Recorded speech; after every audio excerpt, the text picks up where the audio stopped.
शुरू करता हूँ उस पाक परवरदिगार के नाम से जिसके कब्ज़ा कुदरत में आपकी और मेरी जान है। सुनते कानों देखती आंखों को आपके मेज़बान शिराज का सलाम पहुँचे।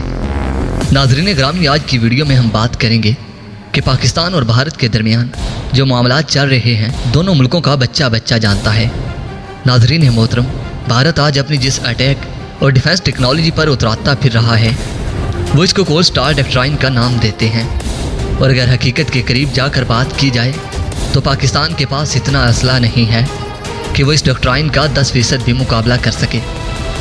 मगर पाकिस्तान के पास ऐसा क्या मौजूद है कि अगर मोदी को इसका पता चल जाए तो पाकिस्तान पर हमला करने की गलती ना करे। मगर वीडियो की तफसीलात में जाने से पहले मैं उन तमाम दोस्तों का बेहद मशकूर हूँ जो कि मेरे चैनल को सब्सक्राइब कर चुके हैं, और साथ ही नए आने वाले तमाम दोस्तों से इंतहाई मुदबाना इल्तमास करता हूँ कि वो भी मेरे चैनल को सब्सक्राइब कर लें और साथ मौजूद बेल आइकन पर भी क्लिक कर लें ताकि आप लोगों को मेरी तमाम मालूमात पर मबनी वीडियोज़ का नोटिफिकेशन बर वक्त मिलता रहे। नाज़रीन ग्रामी, अगर पाक भारत जंग होती है तो पाकिस्तान को हर सूरत नसर मिसाइल चलाना पड़ेगा। इसके अलावा कोई दूसरा रास्ता ही नहीं है। और अगर बात की जाए कि नसर मिसाइल ही चलाना क्यों ज़रूरी है, दोस्तों दरअसल भारत पाकिस्तान पर हमला करने की तैयारियां 3 दहाइयों से कर रहा है। इस हमले के लिए भारत ने एक स्पेशल अटैकिंग स्ट्रेटजी तैयार की हुई है जिसे वो कोल्ड स्टार डॉक्ट्राइन का नाम देते हैं। इस स्ट्रेटजी पर एक अंदाजे के मुताबिक 90 अरब डॉलर्स का खर्चा किया है। भारत की स्ट्रेटजी में हज़ारों टैंक्स और इतने ही एडवांस तैयारे हैं। इसके अलावा भरपूर मशीनरी भारत ने खरीदी हुई है जो पाकिस्तान के लिए किसी और ख़तरे से कम नहीं थी। दोस्तों भारत ने ये सारी मशीनरी पाकिस्तान बॉर्डर से तकरीबन 75 किलोमीटर फासले पर नस्ब की हुई है ताकि बहुत कम वक्त में किसी भी वक्त हमला किया जा सके। सिर्फ 75 किलोमीटर दूर नस्ब करने की एक वजह ये थी कि पाकिस्तान का कोई भी एटम इसको तबाह ना कर सके, क्योंकि इतनी कम रेंज का एटम बम होता ही नहीं है। और भारत का डिफेंस सिस्टम बहुत मजबूत है जो हमारे किसी भी मिसाइल को फ़िज़ा में ही निकारा बना सकता है, क्योंकि कोई भी मिसाइल जो 5 किलोमीटर से 400 किलोमीटर की बुलंदी तक चलाया जा सकता है, इसको आसानी से नकारा बनाया जा सकता है। नाज़रीन, भारत की कोल्ड स्टार डॉक्ट्राइन पाकिस्तान के लिए बहुत बड़ा ख़तरा थी। अगर इसको तबाह ना किया गया तो पाकिस्तान को बहुत भारी कीमत चुकाना पड़ेगी। और पाकिस्तान के पास इतना असला नहीं है कि भारत की डॉक्ट्राइन का 10% भी मुकाबला कर सके। लेकिन पाकिस्तान इस्लाम के नाम पर बना है और अल्लाह ताला ने इस मुल्क पर खुसूसी करम करना ही था। फिर पाकिस्तान ने एक शाहकार तैयार किया जिसका नाम नसर रखा गया। ये दुनिया का सबसे छोटा मिसाइल है और रेंज 40 से 70 किलोमीटर तक है। दोस्तों इस एक मिसाइल ने भारत की पूरी डॉक्ट्राइन को नकारा बनाकर रख दिया है। ये मिसाइल सिर्फ 5 मिनट के अंदर भारत की पूरी कोल्ड डॉक्ट्राइन को निस्तो नबूद करने की सलाहियत से मालामाल है, क्योंकि इसमें इस्तेमाल होने वाला एटम बम इतना छोटा है कि इसको किसी भी तोप से दागा जा सकता है। दोस्तों एटम बम को चलाने के लिए यूरेनियम की एक बहुत छोटी मिक़दार चाहिए, लेकिन पाकिस्तानी साइंसदानों ने सबसे छोटा न्यूक्लियर रिएक्टर बनाकर दुनिया को हैरान कर दिया। नाज़रीन ग्रामी, नसर मिसाइल ने भारत की कोल्ड स्टार डॉक्ट्राइन के क्रूर को खाक में मिलाकर रख दिया। अब नसर से बचने के लिए भारत को कोल्ड स्टार डॉक्ट्राइन कम से कम 100 किलोमीटर दूर रखना होगी।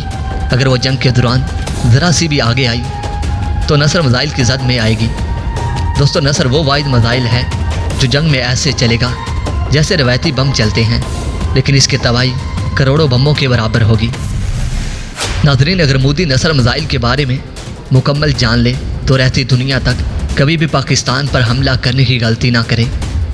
नाज़रीन, नसर मिसाइल की सबसे बड़ी खसूसियत ये है कि ये इतना छोटा है कि ये F-17 थंडर और F-16 में भी ज़रूरत पड़ने पर नस्ब किया जा सकता है। दोस्तों मतलब ये कि हमारे तैयारे ये मिसाइल लेकर भारत में दाखिल होंगे तो फिर इंडिया का नक्शा मिटाकर ही वापस आएंगे। दोस्तों भारत के पास ऐसा कोई भी एटमी मिसाइल नहीं है जो किसी भी तैयारे में फिट हो सके।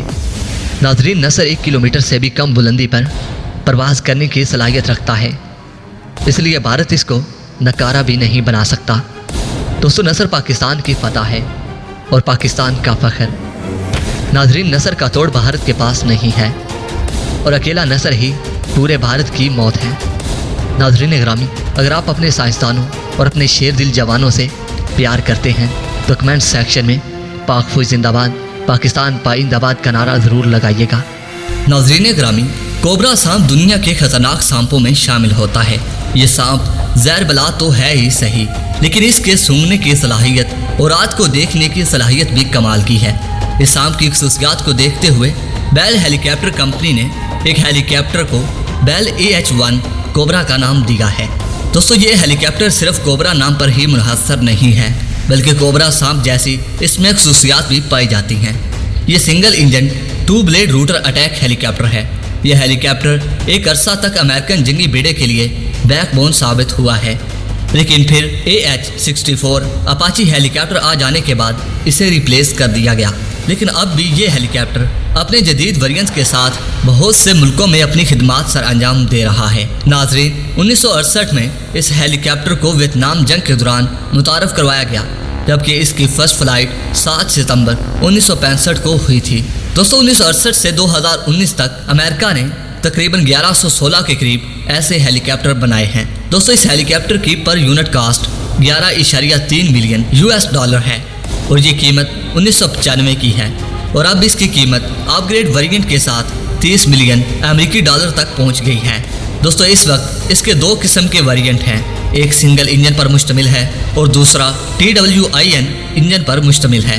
दोस्तों, अगर इस हेलीकॉप्टर की जनरल डिस्क्रिप्शन की बात की जाए तो इसमें क्रू मेंबर की तादाद 2 होती है, जिसमें एक पायलट और दूसरा को पायलट या गनर होता है। दोस्तों, इसका एम्प्टी वेट 2630 किलोग्राम है और इसका maximum take off weight 4310 kilogram होता है। दोस्तों, पावर प्लांट में T50 टर्बो शूट होती है और अगर इसकी परफॉर्मेंस की बात की जाए तो इसकी स्पीड 277 किलोमीटर पर हावर होती है। दोस्तों, इसकी range 574 kilometre, service ceiling 11400 feet, rate of climb 1230 feet पर मिनट होता है। अगर इसके आर्मामेंट की बात की जाए तो इसमें 2 26 mm मल्टी बैरल गन मौजूद है और नाज़रीन मोहतरम, इसमें M129 ग्रैंड लॉन्चर भी मौजूद है। दोस्तों, MA-18 7.62 mm mini gun boost, इसके अलावा XM 3.5 आर्मामेंट सब सिस्टम मौजूद होते हैं। इसके अलावा इसमें 70 हाइड्रा रॉकेट और TO-2W मिसाइल भी लगाए जा सकते हैं। दोस्तों, इस वक्त इस हेलीकॉप्टर को अमेरिका के अलावा 11 ममालिक इस्तेमाल कर रहे हैं, जिसमें इसराइल और पाकिस्तान भी शामिल हैं। दोस्तों, पाकिस्तान ने 1984 से 1986 तक अमेरिका से 20 ऐसे हेलीकॉप्टर लिए जो कि AH-1S कोबरा वेरिएंट पर मुश्तमिल थे, जिसे बाद में अपग्रेड कर दिया गया। दोस्तों, पाकिस्तान आर्मी एविएशन ने पहली दफ़ा इस हेलीकॉप्टर को कोई शमालिया में इस्तेमाल किया था, जब अमेरिकन आर्मी बुरी तरह मोहम्मद फराह हदीद की फोर्स से लड़ते हुए फंस चुकी थी। तब पाक आर्मी ने जाकर उन अमेरिकी फौजियों को बचाया था। प्यारे दोस्तों, इस मौजू पर ब्लैक हॉक डाउन के नाम से फिल्म भी बन चुकी है, लेकिन इस मूवी में पाकिस्तान के किरदार को बिल्कुल महदूद और गलत अंदाज में पेश किया गया है। इसके बाद वेस्ट अफ्रीकन कंट्री में पाकिस्तानी कोबरा को एक्शन में देखा गया। दोस्तों, 2013 तक AH-1F-35 कोबरा हेलीकॉप्टर पाकिस्तान के इस्तेमाल में थे, मगर इनकी मेंटेनेंस बहुत मुश्किल थी, मगर कमर्शियल चैनल्स के थ्रू यूजेबल थी।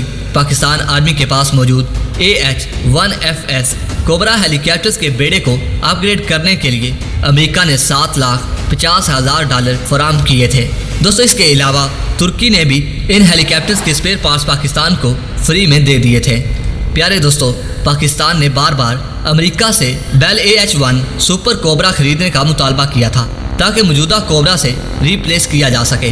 प्यारे दोस्तों, AH-1Z और AH-64 अपाची भी हासिल करने की कोशिशें अमेरिका की जानिब से मुस्तरद की गई थी, जिसके बाद पाकिस्तान ने Turkish T-129 attack helicopter, Chinese Z-10 और रशियन Mi-35 की तरफ देखने लग गया। दोस्तों, नवंबर 2014 में रशिया ने Mi-35 हेलीकॉप्टर देने का ऐलान किया। दोस्तों, अप्रैल 2015 में चाइना ने Z-10 हेलीकॉप्टर पाकिस्तान को डिलीवर किए और इसी महीने में अमेरिका ने AH-1Z 15 हेलीकॉप्टर भी दिए और 2018 में तुर्किश T-129 हेलीकॉप्टर्स का भी मुआहदा हो गया। प्यारे दोस्तों, वीडियो पसंद आने की सूरत में इस वीडियो को लाइक कीजिए, दोस्तों के साथ शेयर कीजिए और कमेंट सेक्शन में मुझे अपनी कीमती आरा से ज़रूर आगाह कीजिएगा। दोस्तों, अपना और अपने प्यारों का बहुत सारा ख्याल रखिए। अगली वीडियो तक के लिए इजाज़त दीजिए। अल्लाह निगहबान।